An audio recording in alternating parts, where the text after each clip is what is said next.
Assalamu alaikum. Today I'm very pleased that I get to conversate with two very special people. Now, if I tried to do an introduction for them, it wouldn't give them much justice, so I'm going to allow them to introduce themselves. AJ and Saifullah. Assalamu alaikum, bro. Alaikum assalam. It's nice to be here, alhamdulillah. We're here in Leicester, that's it. Tell us a bit about yourself. A bit about myself. I'm a war journalist. I was inside Syria for 10 years and I've lived through a lot of the war. I went at the age of 13 and I came back spawned at 23, 24. Wow. So yeah, man, in the climate that we're in right now, obviously everybody's got a lot of questions about what's going on. So we're here to talk about that and kind of, inshallah, give a kind of education to people and give them an understanding of what's going on the ground. Saifullah, I've known you for about a year now. I met Saifullah when we went on a deployment to Egypt, and since then we've built a very good relationship. But tell us a bit about yourself, Saifullah. So, my name is Saifullah, as you know, and I've been a filmmaker in Syria for nearly 9 years. I went when I was 12 and I left when I was 20. It's a shame that Saifullah is such an introvert because he has a brain full of so much knowledge and information about what we're going to talk about today. So we're going to try and extract as much of that as we can during this conversation. But I'm going to get straight into it. What I've seen on social media, and I'm going to be quite blunt with everything that I ask you, with what I've seen on social media, and you lot are aware of this, there's been so many questions in the last week or two about who's who, what's what, what's actually happening in Syria, who to trust, who not to trust, who's good and who's bad.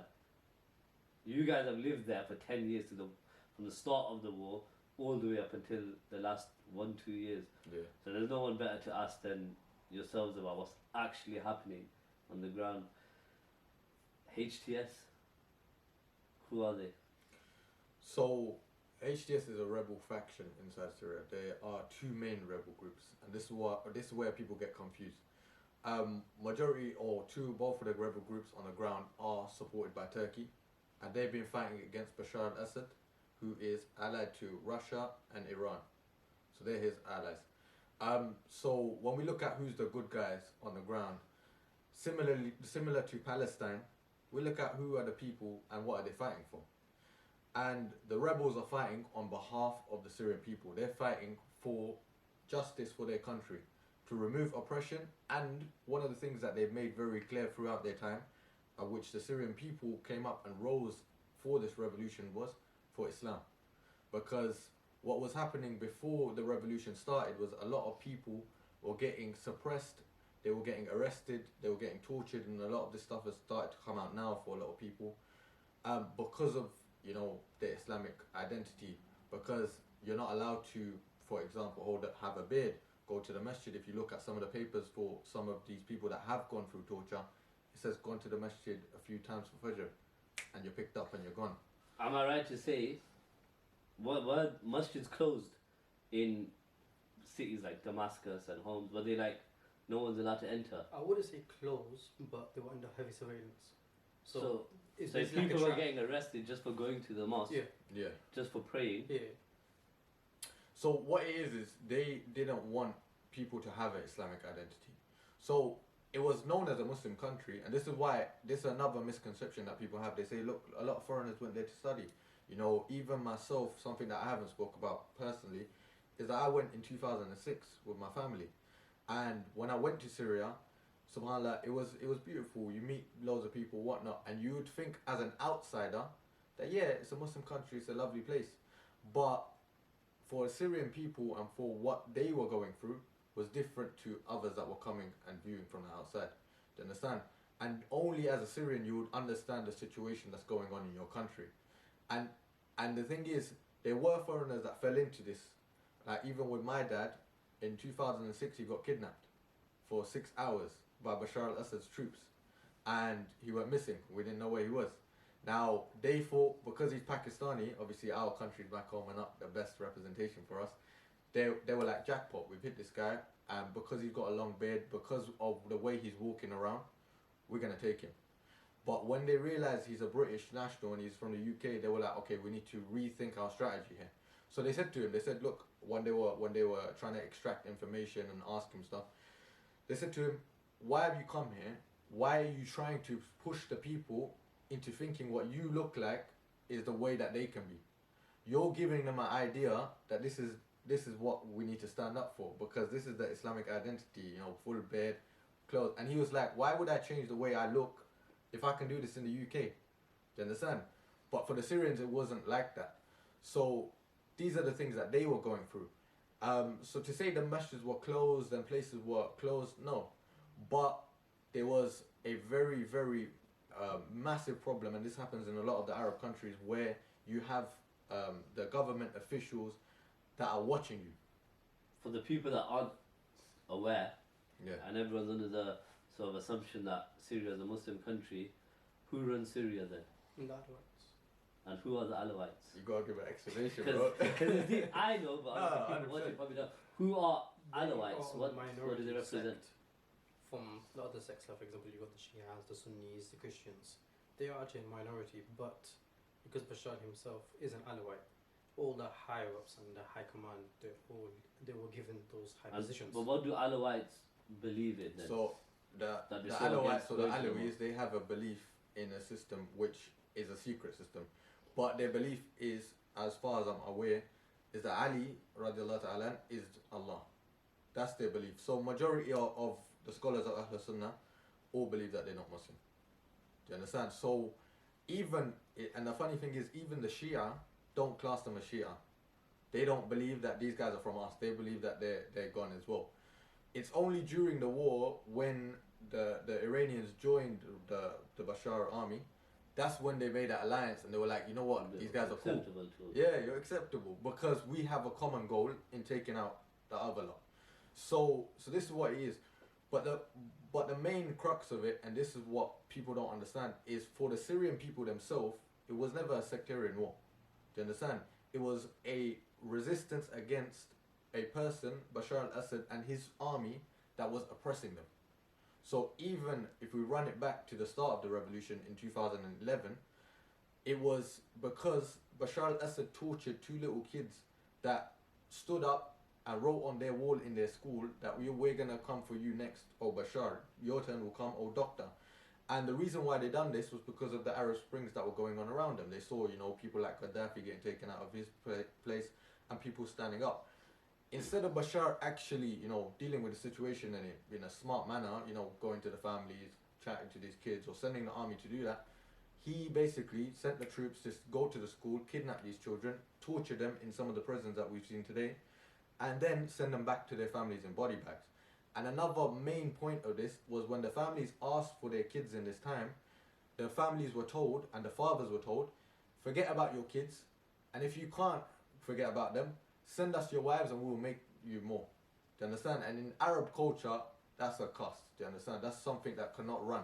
So they saw that as, that's anti-Islamic and that's anti-our culture. What kind of nonsense is this? Then when the people rose again and said, look, you sent our kids back now in body bags, we want to stand against this oppression, Bashar al-Assad said, open fire on all of them. We don't want no protest. We're not going to be like the rest of the countries. We're not going to allow this stuff. We're going to take out everybody. So even people that were part of the army, because what you have to understand is, in the army, at the age of 20 to about 40, it's mandatory to join the army. You have to be part of it for 2 years. So everybody, regardless of your religious beliefs. Regardless of your religious belief. But inside the army as well, you cannot hold a religious belief. Do you understand? So if you are Muslim, you're not allowed to pray. These are things that are common and known. You're not allowed to pray, you're not allowed to have a long beard, you're not allowed to do anything. You're not allowed to show outwardly that you are Muslim. And some of the troops that were part of the army were getting kidnapped for praying Salah. Do you understand? In private, not even in public. There was a saying of one of the guys where he was praying Asr, by the third rak'ah he was gone. They took him. So this is what was going on.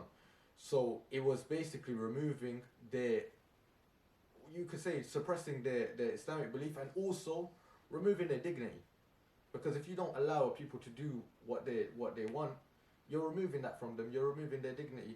So the people stood up against it, and then the troops in the army that were against the idea of shooting at their own people decided, you know what, we're going to leave, and they created the group that I mentioned earlier, the FSA, and that's how the Syrian revolution started. A lot of people, especially me, we've seen that there was loads of different groups from all over the Middle East now entering Syria, ISIS being predominantly the main one that we are hearing on the news. Who are ISIS? Where did they come from? Was the war against ISIS, or because from what we were seeing on the news, it's just ISIS, the rest of the world is fighting against ISIS and its whatever its agenda is. Who are ISIS? You lot were there from the beginning. Yeah. Tell me more about how this So, whole thing formed. To talk about ISIS, we need to go back to the Iraq War when America invaded Iraq, because that's where In 2000 and 2005, 2006. okay. So that's where they originally began. And back then it wasn't ISIS, it was just IS, Islamic State. That's all they were called. So we'll start with ISIS. IS, Iraq. Their main target was Americans, and that's where they started from. Then, when the Syrian Revolution started, they had Jolani. He joined their ranks, and he was part of them. So they sent Jolani, so Muhammad Jolani, they sent him to Syria to set up a project that they could, in the future, join. So in 2012, I think it was, he started. So at this point, Baghdadi and Jolani are together. Yeah. Okay. So he's been sent by them to set up a project in Syria. So that's when he set up Jabhat al-Nusra, and which was a direct link between him and ISIS. Then, when he started to get more ground and more powerful in Syria, they were like, you know what, we're going to join forces and come into Syria with you. When he realized that their ideologies and the way they were thinking weren't together, he kind of detached himself from them and said, you know, Jolani detached. Yeah. himself. so I'm going to do my own thing, you guys do your own thing. They didn't like that. And when that happened, there started a conflict between them. So you had ISIS, and yeah, by the time that's when they started calling themselves ISIS. Yeah. So it's Islamic State, Iraq, and Sham. So it went from IS Okay. to ISIS. That's what it is. So what people don't understand as well is that ISIS didn't exist, like we mentioned at the beginning. ISIS only kind of rose to fame and even inside Syria to prominence in 2014-15 time. And this is where you hear the stories of people like Alan Henning that were getting kidnapped, and they were doing a lot of mad stuff. The reality is, because they wanted to take control of the country and they wanted to be the prominent group on the ground, they basically decided, we're gonna go with, like, there's no bars held, we'll do whatever we want.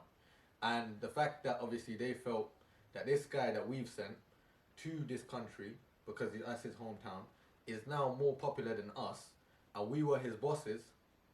Wait a second, what's the problem here? Why is he now not taking orders from us? Why does he think he's better than us? We're gonna take him out. So let me get this straight. ISIS are in Iraq. IS are in Yeah. Iraq. They've sent Jolani to Syria. Jolani has now picked up power in Syria. Yeah. And IS said, okay, we're going to send al-Baghdadi to Syria with you. So now they're both in Syria together, and Jolani has told al-Baghdadi to step back because he's got things under control after seeing that their sort of agendas are very different. Yeah, partly. You could say the difference is obviously that Baghdadi came into Syria thinking, you know what, I'm going to take back control. I used to be his boss, so now I'm going to take that place. Whereas Jolani saw it as, look, this is my country, and I've already got something running, so I'm going to keep that going. Do you You understand? lot lived in Syria when the whole ISIS thing came about. Yeah. While everything we're talking about, you lot were living There. on the ground Yeah. in Syria. What was your lot's genuine take on the whole ISIS situation? So, who are ISIS? it's- Were they for the people? Were they helping people? Were they Yeah. evil? So this is what it is. What's crazy about ISIS is the way that they were portrayed to the world. And look, they weren't given a positive light. We know that. They were given a negative image, whatnot. But it created an idea that there is a boogeyman, and everybody needs to be scared of this. Do you understand? Whereas the reality on the ground is, they were more harm to the actual people, the Syrians themselves. What they were doing outside and their, 1-2 attacks here and there, was not on the level of what they were doing inside. The oppression that they were doing on the ground to the people. We saw people get beat up by them. We saw people, Why though? killed by them. Was it like Because it didn't follow their ideology. Because what they came with, We can say their version of Islamic Sharia. exactly. And what was shocking about them is that they had a very harsh reality of their Islam. the What Syrian is people? What did the Syrian people think of, like the So- actual civilians on the ground? Who- What did they think of ISIS when they started? However they managed to brainwash, unfortunately, they stuck by them till the end. Those who actually saw them for who they were stood against them. What was the percentage rate, like the difference in Oh, for no, and there was against? a small percentage that joined them, and what you have to understand is a lot of the troops that were part of ISIS were youngsters. Do you understand? Because what worked for ISIS was the fact that people didn't understand Islam. So the problem is with the world is when we see Arab countries, we think, oh, mashallah, these guys understand the religion, but in reality, not a lot of them do. They speak the language, but it's just their common tongue, innit? It's not necessarily the language of the deen that they understand. So for them, it was easy for them to say to somebody, look, you don't know, but Islam teaches you A, B, and C. We need to do A, B, and C.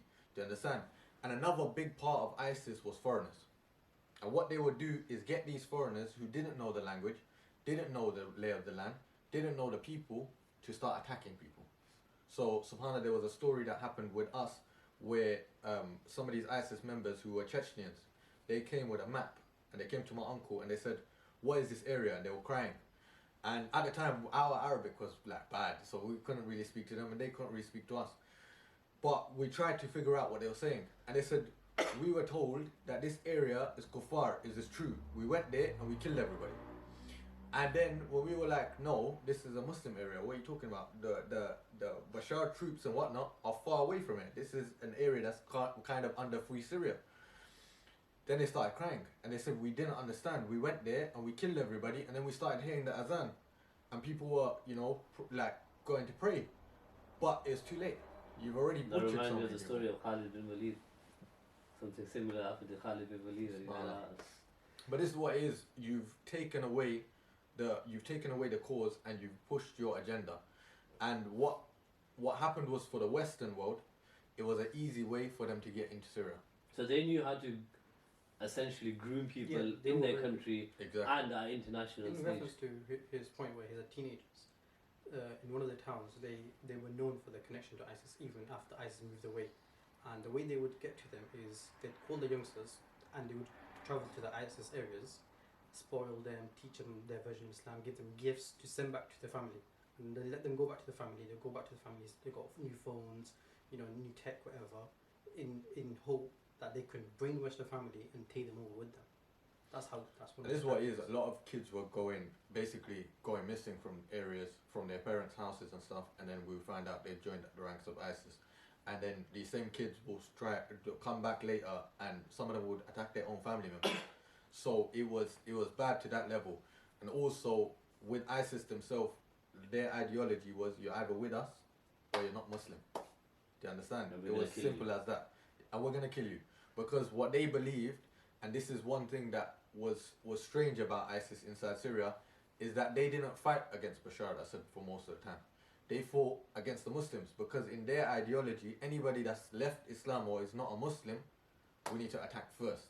Do you understand? So they would use the term murtadeen, which means somebody that's left Islam. apostate. And this is what it is. So if you're apostate, we need to deal with you first before we deal with anybody else. And they were just ransacking areas, common areas like Dana, which was a place where it was full of like people shopping. We would used to go there to buy laptops and stuff. They basically went into this area, took over the court there, painted it black, put their shahada that they basically jacked from the Muslims, and then said that this is now our place. It's like going to the moon and putting your flag down. So that's the stuff that was happening. Even with our own selves, like personally with me, I have a story where I came out of a masjid at 14, 15 years old at this time, and some of these guys surrounded me, ISIS guys. I didn't know who they were at the time, but later on I found out it was actually a commander from ISIS. And they asked me a very strange question. They said to me, who is Mursi? And at the time I was thinking, who's Mursi? I don't know who Mursi is. And soon as I said that, they said to me, if you don't know who Mursi is and you don't make takfir of him or call him a kafir, then you are a kafir. And we were like, what? Do you understand? And then they started trying to read me my rights. They were like, now that you're a kafir, we're going to kill you and your blood is halal for us. We're going to take your women, because my mum and my sisters were there, and they're halal for us.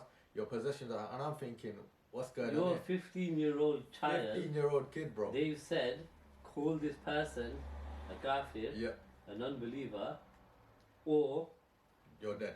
you're a dead man. That's it. And we're going to do what we want to you Exactly. and the women in your family. And this is what it is. So for me, in that moment, obviously, And one... these were big grown men, right? Yeah, these are big grown men. It's not little kids. So in that moment, it was flat. I'm not going to start fighting 8 guys, do you understand? I've got to get out of there. And obviously, alhamdulillah, I know the lay of the land, so I got away. But... Or did you run away, or did you say that? No, I ran off. I literally legged it. Did they chase you? Some of them did, but alhamdulillah, I managed to get away and get to our security, my uncle, etc. But this is what it is. These things were happening. Even one of our mates was killed by ISIS. He was a Hafiz, 14-year-old kid, who was a Hafiz, literally studying Quran in a masjid with other Syrian children, and they could blow him up. Do you understand? And their justification for it was, look, we're fighting against the apostates. So, like I said, when people say that, you know, the groups on the ground now, or the rebels, or the resistance, or whatever you want to call them, are ISIS, you're basically, like, you're discrediting the Syrian people that actually had to go through a hell of a lot worse of what the rest of the world went through with ISIS. And they're the people that actually fought against ISIS to push them out.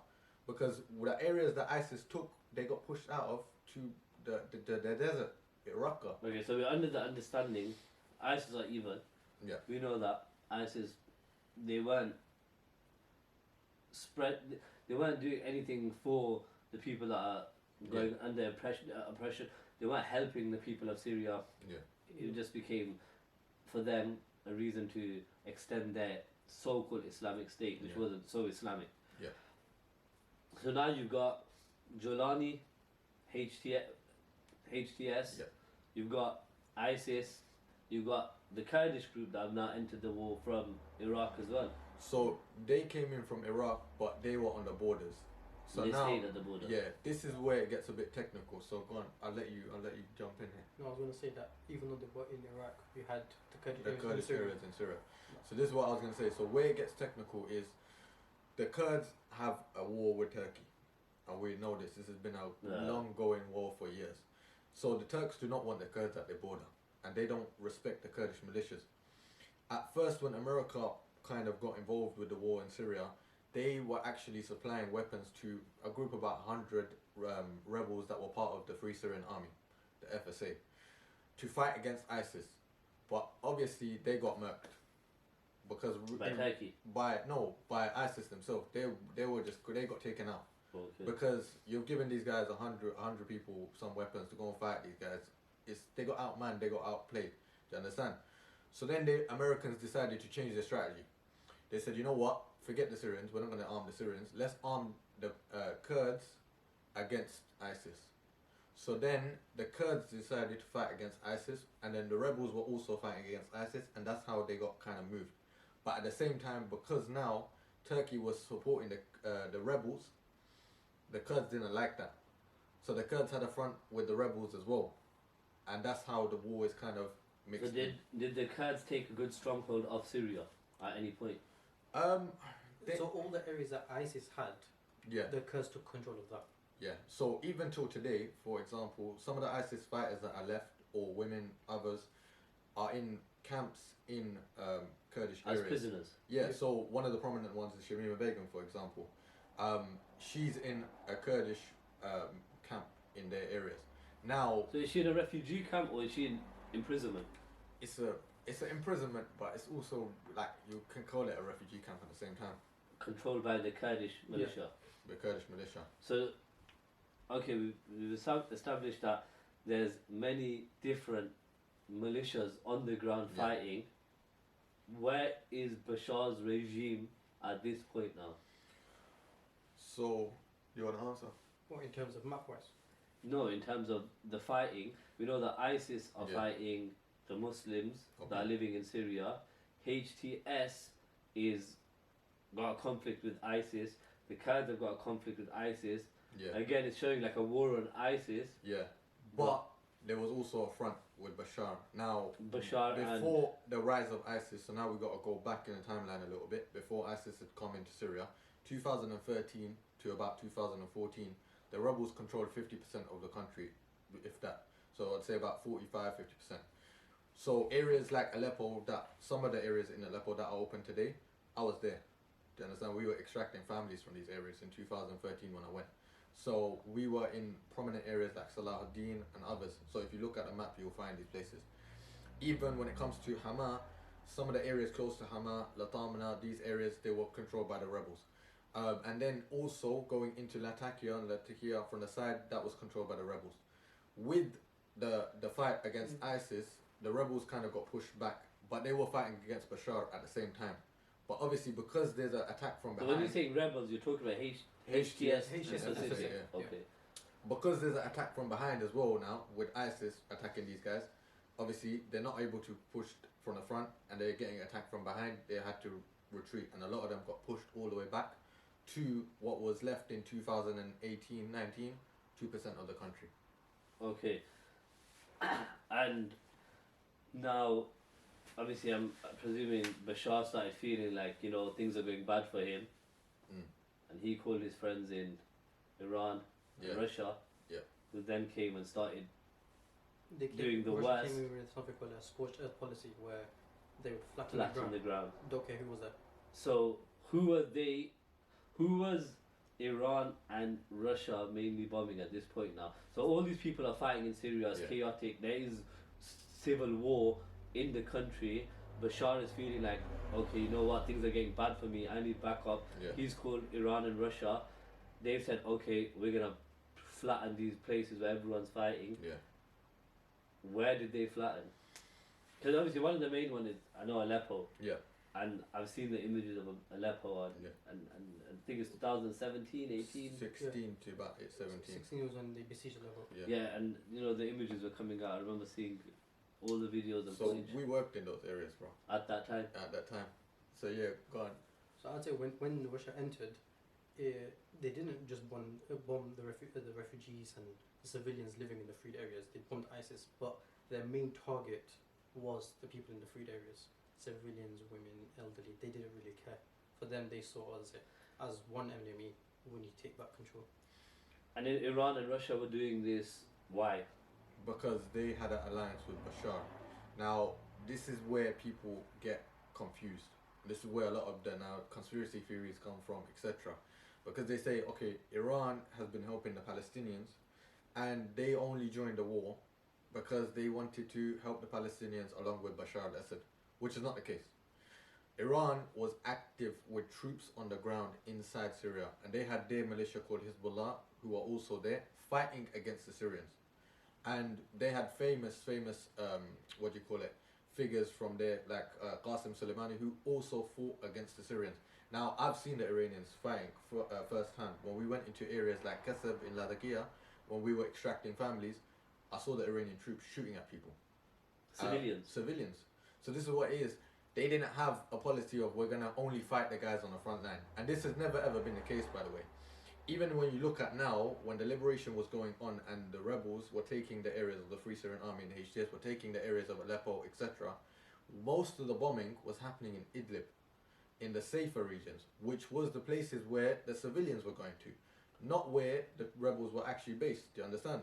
So this whole idea of them only fighting those who are fighting them was nonsense. And then on top of that, Iran was a heavy partner to Bashar al-Assad in arming him to fight against the people as well. Because when the start of the war in 2013, a lot of the guys that left the army, you had them with their weapons. But the rest of the people who then fought back against Bashar were fighting with shotguns. Do you understand? Did Hezbollah ever enter Syria? Yeah, they had physical men fighting in the name, and even recently when the liberation of Syria happened, they would enter a lot of the bases and you'd find the Hezbollah flag. And this is what it is. Hezbollah in Syria was like Israel in Palestine. And I'll tell you what I mean by that. The areas that they were taking control of alongside Bashar al-Assad, when they were pushing civilians out, they were taking their homes. They were basically just moving into the country like it's theirs. Do you understand? And with that occupation, of course, the Syrian people felt that these guys are stealing our houses. These guys are not only doing that, they're killing us as well. Before before they entered Syria and got involved in this war, because I always say this to make emphasis on this point, they got involved in a war that they had nothing to do with. They didn't even need to go in there, but they wanted to. Do you understand? And when they did that, the Syrians before they entered were actually pro Hezbollah. And those Hezbollah Yeah, members were being aided by Russian planes. exactly. So this is what it is. So you had Hezbollah fighting with their troops on the ground, Russia fighting with planes and troops on the ground, and then you had Bashar al-Assad and his forces on the ground, versus the Syrian People's Resistance, known as the rebels. Do you understand? So you got FSA and HDS, who were the final rebel groups. So that's kind of what the war was in the end stage. And So- add to the point where, you know, the conspiracy theories are saying, oh look, they used to support the Palestinians. When Bashar didn't like some of the Palestinians in a place called Yarmouk in Damascus, he massacred them. There's a famous massacre called the Daman massacre, where they put blindfolds on the soldiers, on the civilians, sorry, made them walk blindly. And then there's a ditch in front of them. They'd walk and then they'd shoot them and then die in the ditch, and then they covered up the ditch. And not only that, basically they said to people, these were Palestinian refugees who had come to Syria from Palestine. A lot of, even when people say about Palestinians in Syria, a lot of them are probably rebels. And they were on the side of the rebels, and some even fought with the rebels. Do you understand? So this whole notion of Palestinians coming to Syria and Bashar helping Palestine is nonsense. But these the people of Yarmouk and the people that were sent to Tadamun were told that you're going to your freedom. We're opening this thing. They didn't know that there was like a grave in front of them. They basically dug up the land, told them, covered their eyes, and told them to walk to their freedom. When they walked on, fell into this ditch, they were getting shot. Not only that, some of them were getting thrown in the ditch, and these are famous clips that were coming out of Syria. And then they set fire to all of the bodies and covered it. And today, people are starting to find the bones and the remnants of these Because people. I've seen that 100,000 people are buried Yeah. in a mass grave in Syria. And there's not just one mass grave. There are so many. And bro. they're still uncovering loads. Exactly. So like, the whole Syrian revolution started because the Syrian people were living in oppression Yep. by the Assad regime. Yep. And when they started to stand up for themselves, Yep. different regimes and different sort of clans came from all across surrounding countries to now just take part in Take part. a war that had nothing to do with them, and now people are You dying see, left, right, and for centre. Russia, for example, it made sense for them. Because now Bashar al-Assad owes them for life. Do you understand? They supplied the weapons to this guy. They supplied the rockets. They've supplied the things. What's he going to do? Now you owe us. Do you understand? And this is what it is. Now that they've taken him to his country, it's a show that, yeah, you're still, you know, we still got some deal going on. There's still something there. But again, like, what people don't understand is that these lot and all of these people that joined him, Russia, Iran, all of them, they had their own agenda to be in the country. And every government, outside or inside, has their own agenda to be a part of something. Whether that's Palestine or whether that's Syria. So whatever their agendas are, it's a full-scale war in Syria. Yep. You guys were in Idlib as part of the aid workers and the team Yeah. of people that have come to sort of help civilians. You lot have witnessed all the groups. Yeah. You lot have, you know, witnessed the planes in the sky, the troops on the ground. You lot have witnessed people dying. You lot have witnessed the shootings. You lot have witnessed different armies going at it with one Yeah. another. You lot have witnessed them coming to you guys as well. Yeah. Now, after all of that, alhamdulillah, you survived everything that's happened there, leaving from such young ages for, you know, what's charity work and now obviously being back in the UK safely. You lot have just been given the news that the Assad regime has come to an end, Yeah. which should be something great for anyone on the side of pro-humanity. Yep. Everyone should be happy. We've seen ISIS has left, which is Massive good in news itself. Yeah. for everybody. We've seen Russia and Iran have backed away. We've seen Assad has left the country. Yeah. His troops have run away. But now what's left of that is HTS is and Jolani is in control of Syria. Mm. So is that good? Is that bad? Because we're talking about someone that was once part of ISIS Mm. Yeah. and he parted ways with them because he wasn't aligned with the same agenda that they were. But like when you see Jolani now, we see that people can go to the mosque and pray again. We can see that people are happy, celebrate. Every single part of Syria there is a celebration. Yeah. The people of Syria right now are happy. Yeah. Is it worth being happy when we don't know what the future holds for the country? What's Jolani going to do now? Is Jolani someone that we should be sort of happy to see in power of Syria? So I think to answer this question, we need to compare both the areas before Syria is liberated. You had Bashar al-Assad's areas, so for example, Homs, Hama, Damascus, Aleppo, Latakia, and on the other side, you had the freed areas, which was a little pocket in the corner of Syria, and their main city was Idlib. Now, there were totally two different complete rules for each of the cities and the areas. Idlib was more Islamically ruled, and there was more freedom of speech, freedom to practice Islam however you wanted, while on Bashar's side there was that fear that they implemented into the people. You couldn't even mention the word dollar. That's how Because how they hate much- America so much. not only that, the Syrian pound went so low, it had next to no value. So people were dealing with dollars, but Bashar wanted to basically empower his currency Currency. again. So that's the kind of fear that he instilled into the people. And similar to what we mentioned before, praying in a mosque, growing a beard, that kind of stuff, wearing a niqab. In that on the Idlib side, you could do that freely. There was no issues. And Idlib was really advanced compared to Bashar's side in terms of the economy, businesses, technology. They were way ahead.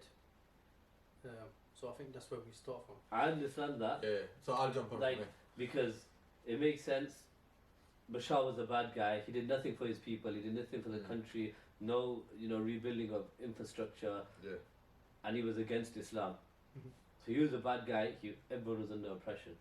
But now Jolani has taken his place. Yeah. So this is what it is. Look, I would say number one is we, from outside, the onlookers, don't have the right to tell certain people what they should and shouldn't feel. And look, at the end of the day, discussing what's gonna happen in the future that nobody knows of is not gonna benefit. Yeah, we should plan for the future, but at the same time, that doesn't mean we panic and just tell the people that the liberation that you got and the final subhanallah, the final happiness that you have for a minute is all gone to waste. Do you understand? Yeah. Because it's what people are doing online. You just see people, this is going to be the next Libya, this is going to be like this, it's going to be like this, Israel's going to take over the country, and you're like, give the guys a few minutes. 13 years of war. Look, most of the people that have tuned into Syria, and I don't mean this in a bad way, have tuned in right now. You're seeing the pictures of Sidnaya, you're seeing the pictures and understanding what's going on with Bashar's oppression, or seeing the mass graveyards. But that's just one side. Do you understand? When we were there and we were, documenting what was going on the ground, like Aleppo that you mentioned earlier. In Aleppo, I worked in one of the hospitals. And subhanAllah, being in a hospital in Aleppo, or actually two of the hospitals, but being in a hospital in Aleppo, one on camera we could never mention the hospital's name. You know how mad that is? Because we knew that the hospital would get attacked. And the hospitals did get attacked. And then on top of that, we would go and every 5 minutes, bro, if that, literally every 5, 2, 3, 4 minutes, there was a new person coming into the hospital. Not with a little cut like the UK, or somebody that's hurt their toe, or something like this. No, this is stuff that you would see in movies, bro. War wounds, people's arms, legs cut off. SubhanAllah, one of the famous stories, and I'm pretty sure it sticks with both of us, is when we worked in one of the hospitals that was made inside of a cave, bro, because of the fact that Bashar al-Assad was bombing hospitals. SubhanAllah, we were there, and it's like 2 in the morning at this point. And there was a little girl that came in the hospital, and we hadn't known at this point. We were sitting in a room with emptying out SD cards, because literally we'll film something, clear out a SD card and go back again. We hear an old man in the hallway and he's screaming, he's crying. When we go to him, we're like, yo, oh, uncle, Ammi, what's going on? And he's saying, you know, Allah knows what's going to happen, but please find out about my child. And we're like, who's your child? What's the situation? And because we are foreigners, because we are, you know, English speakers, because we're filmmakers, because we're journalists, we're allowed to go into the operation theatre. We go into the room, subhanAllah, and there's this little girl. Wallahi, I'll never ever forget this, bro. She's wearing a Hello Kitty t-shirt.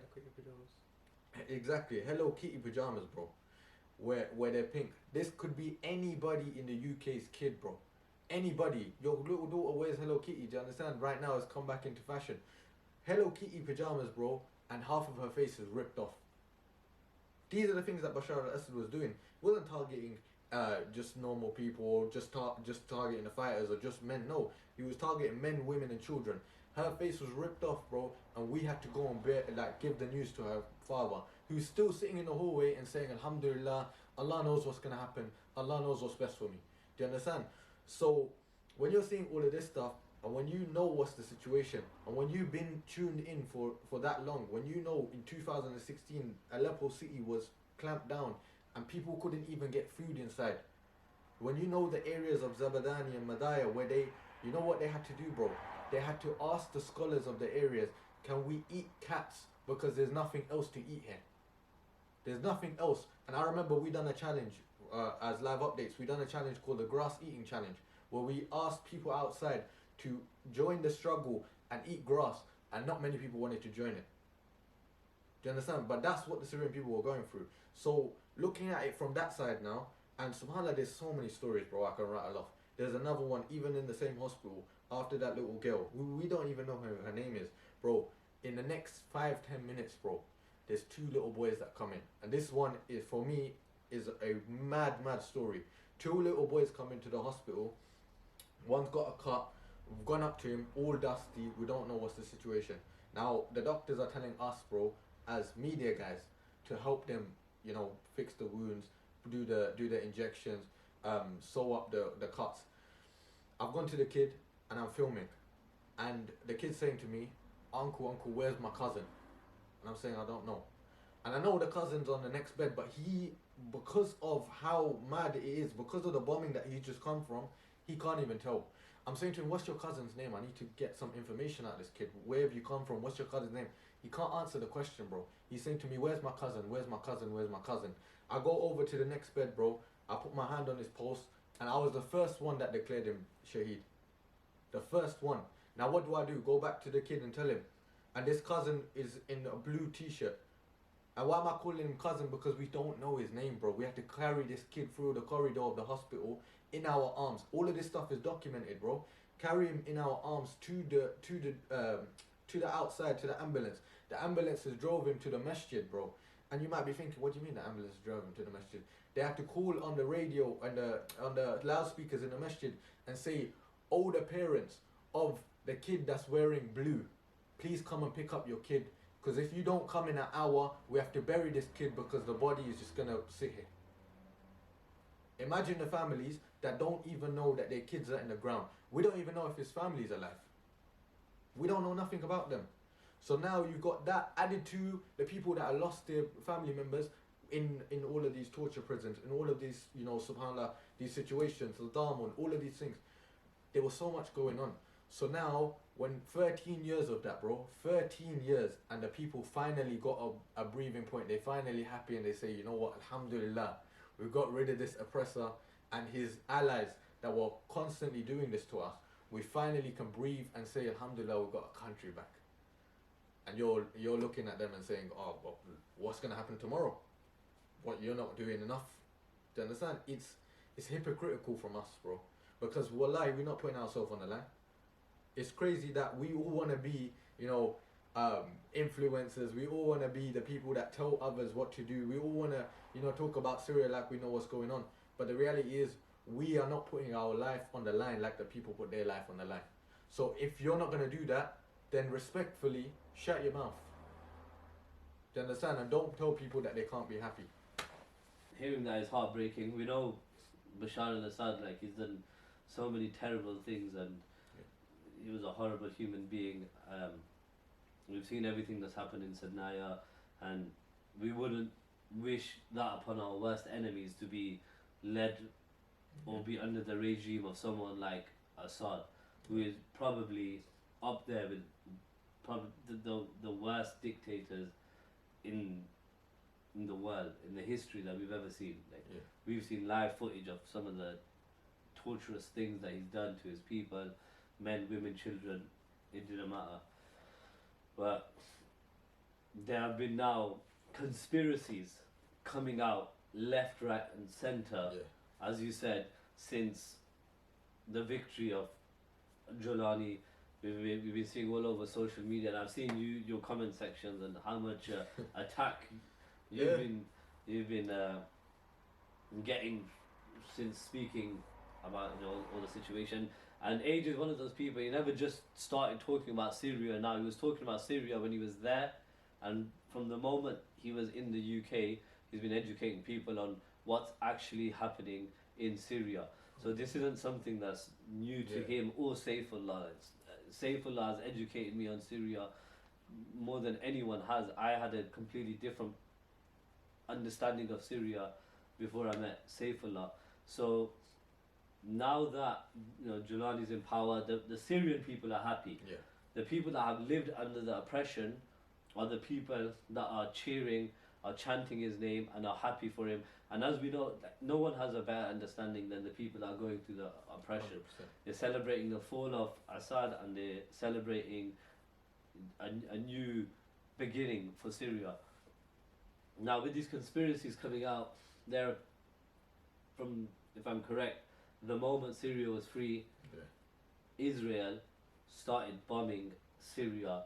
Yeah. If I'm correct, in the space of 4 days, the 600 bombs. Yeah.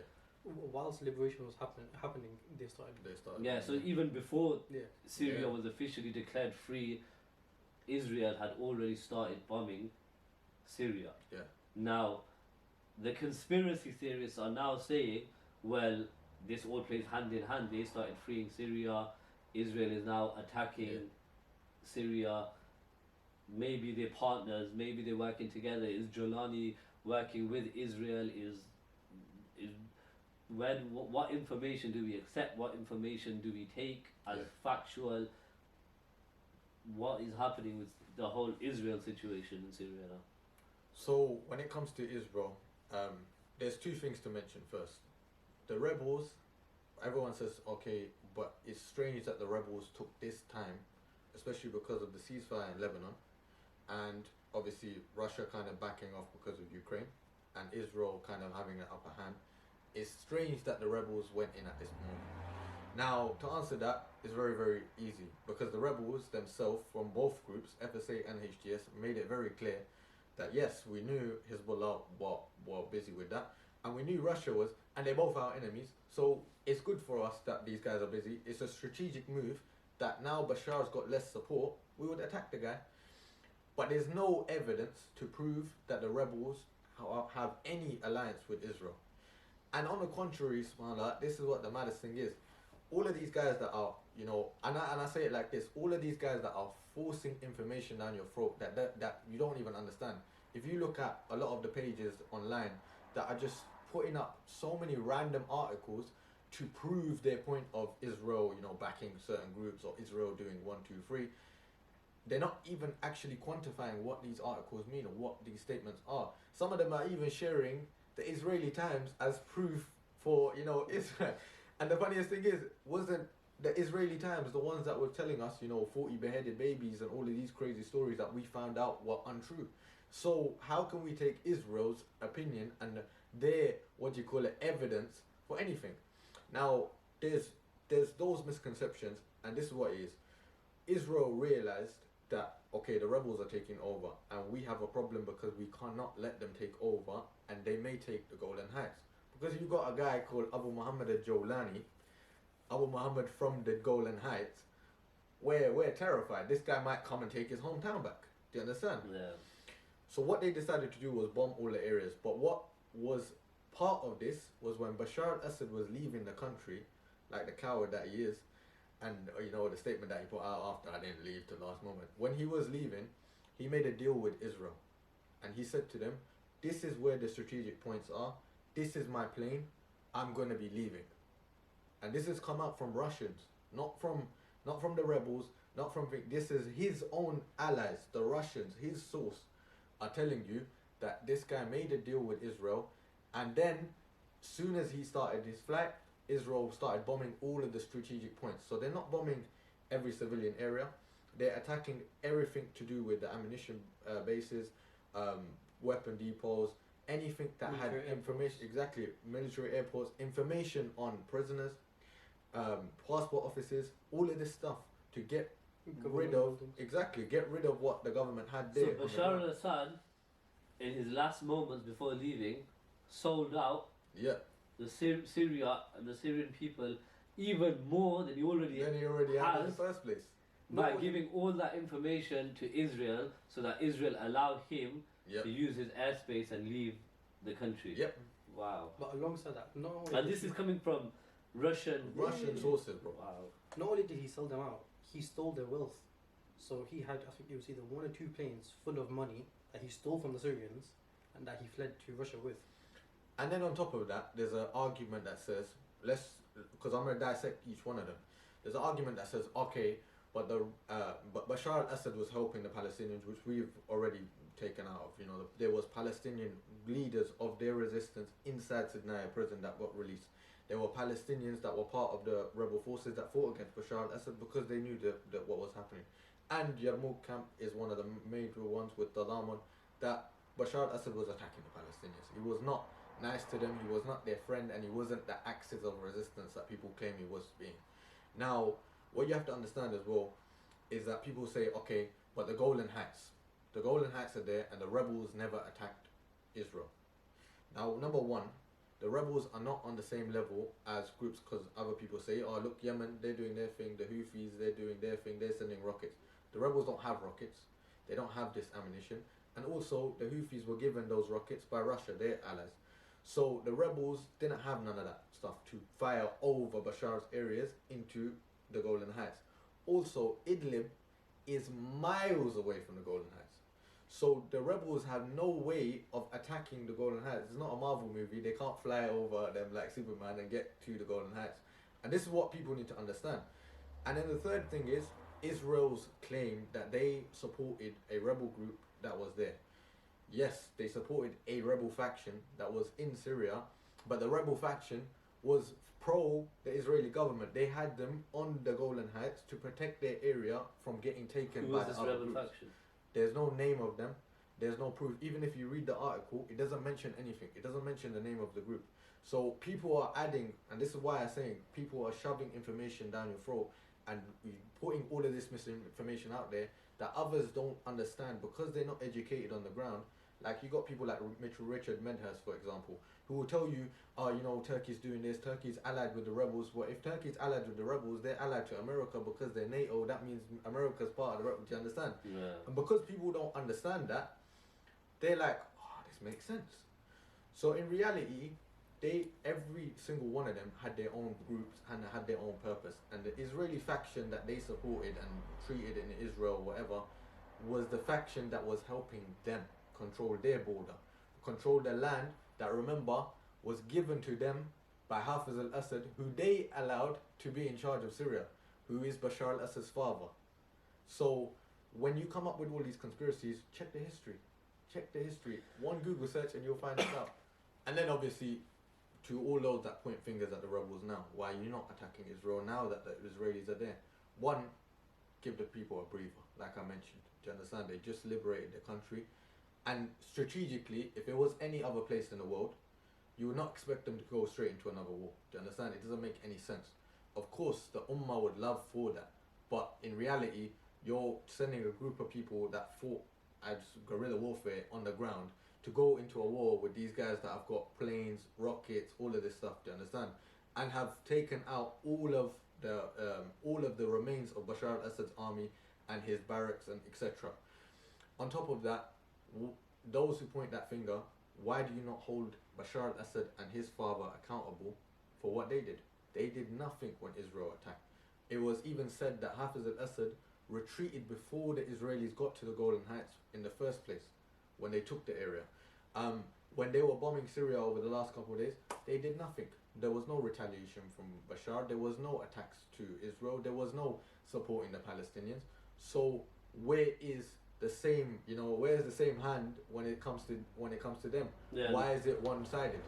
It's like with all these conspiracies I've seen, like because Hezbollah has been going to war with Israel, a lot of people have adopted them as a friend around the world, and it's like an enemy of your enemy Is my friend. Yeah, but in this case, they're not your friend because Hezbollah are no good to the people in Syria. Yeah. As we know, they have killed thousands of people in Syria.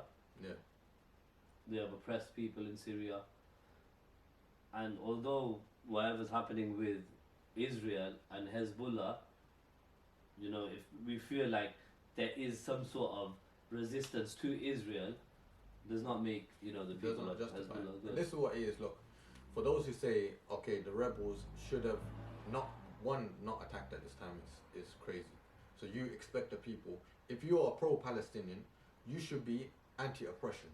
You expect the people that were going through oppression to carry on going through that, because you think, you know what, it's better for one group of people. It doesn't make any sense. Number two, the friend of my friend or the friend of my enemy is my friend doesn't work when that person is attacking you. Do you understand? And this is what it is. And the last point, which I don't understand from these people, is that they will make statements like, okay, but the Turks are allied to the rebels and they're supporting them and they have their own agenda. So are you telling me that the Iranians fighting alongside the Palestinians and their alliance has no agenda? Like, logically, if you're saying one person has an agenda, of course the other person does. Do you understand? And this is what it is. So to understand that agenda is very, very important. If you look at Hezbollah's statements from their commanders who went into Syria, their statements, because a lot of people say they went in to fight ISIS. One, they came in before that. Two, if that was the case, they would have said that. But you know what? They haven't said that. They've said the opposite. They said, we didn't go into Syria to fight ISIS. We went into Syria to annihilate the Sunnis. Yeah. Do you understand?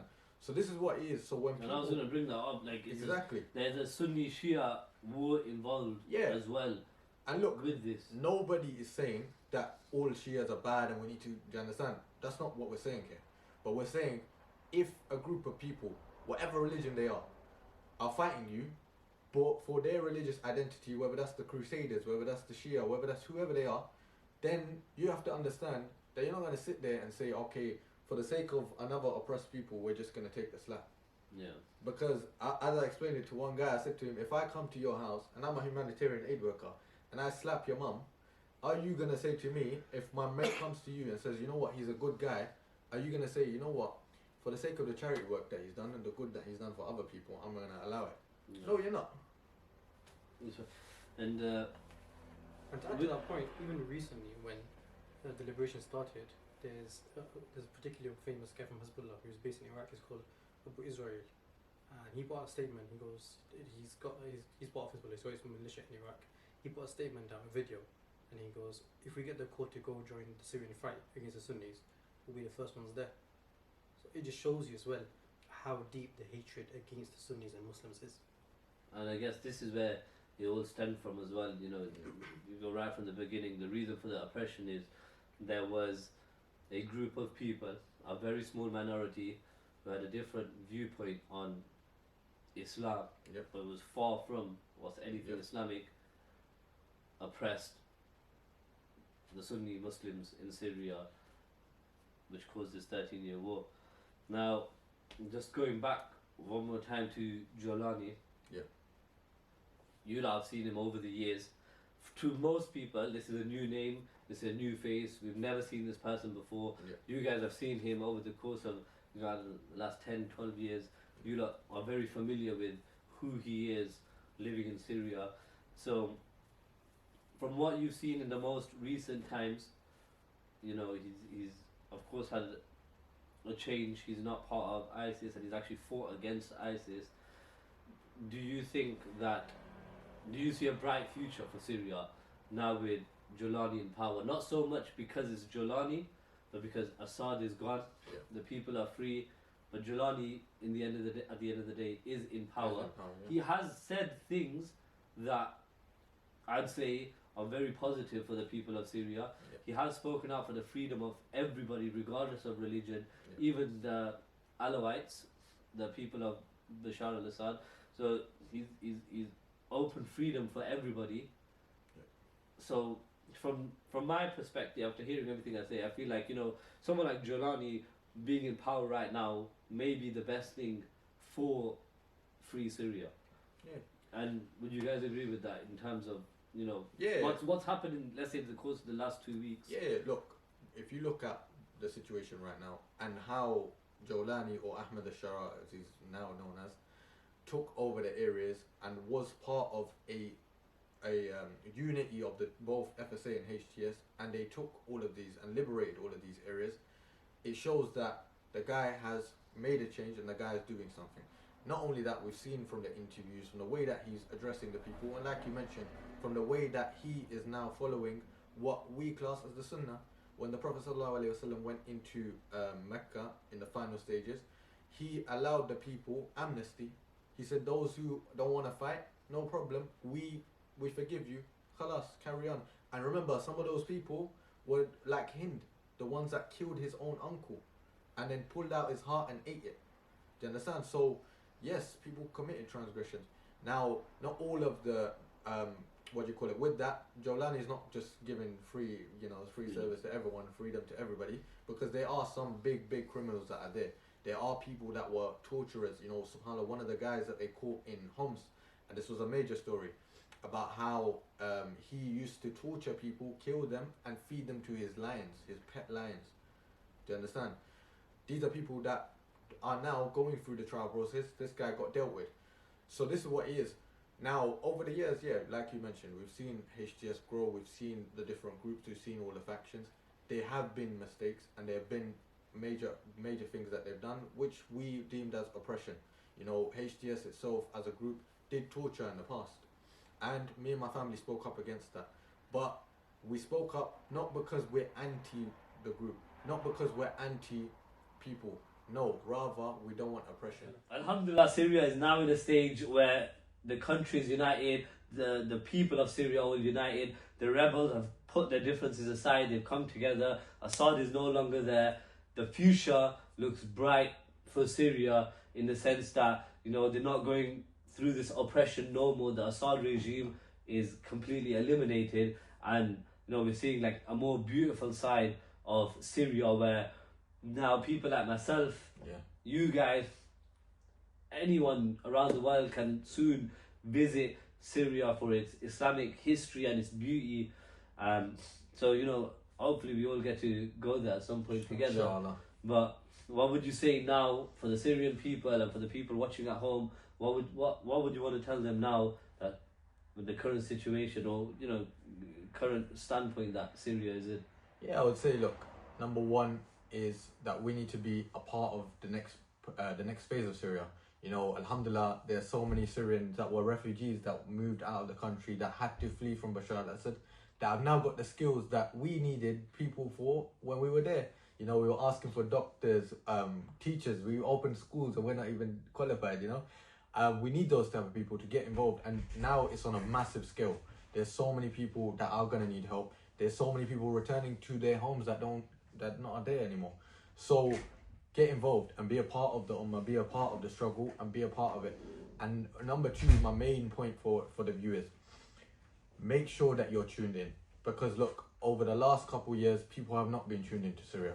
People are not been paying attention. And, you know, subhanAllah, because of that, we're left with this whole, you know, not understanding all of these things coming out. And it's an insult to the Syrian people, because you're basically telling them, after not even being involved in what's going on with their struggle, what to do and how it's going to go. Rather, be involved, look at the ummah. I'm not saying to you, you know, you have to tune in every single day and watch every single video, but have an overall idea, because inshallah, when the victory comes for Palestine, something that we all want, something that we're all striving for, and something that the Syrian people themselves are striving for, then inshallah, we don't want the same issues to occur. We don't want people to say tomorrow that, oh, you know what, there's groups in Palestine and we don't know who's who and we don't know what's the situation. Help your brothers and sisters in the Ummah. Be a part of doing something. And as a final statement, there's a quote from Ali ibn Abi Talib that I love, where he says, we need people of action, not people of words. And that's what we need to be. And Saifullah, you got anything you want to add on to that?